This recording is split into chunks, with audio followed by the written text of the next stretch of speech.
Welcome to the Slop Farm. Enjoy the video. You begin by proving you are who you say. Set SBF, DKIM, and DMARC on your domain so receivers can verify your mail. Once done, clean your list, remove hard bounces and inactive recipients to protect reputation. Then warm any new IP address. Send small batches, monitor deliverability, and ramp up over 1 to 2 weeks. Doing these 3 steps first prevents immediate blocks and lays a solid foundation for the rest of the process. Now focus on what you send and how. You should use a consistent from name and domain so recipients and filters learn your identity. Craft concise, relevant subject lines to reduce spoof triggers. Next, reduce heavy images and third-party trackers that look like spam. Keep HTML clean and accessible.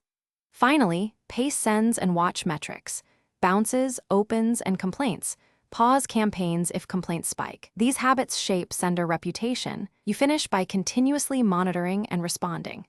Enroll in ISB feedback loops so you learn when people mark you as spam and promptly remove those addresses. Once done, run seed tests and inbox placement checks before major campaigns to catch issues early.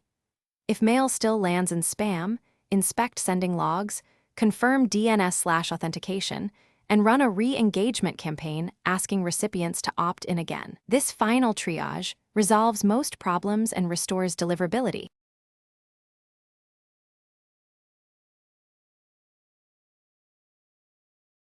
Thanks for watching. Consider subscribing if we helped you today.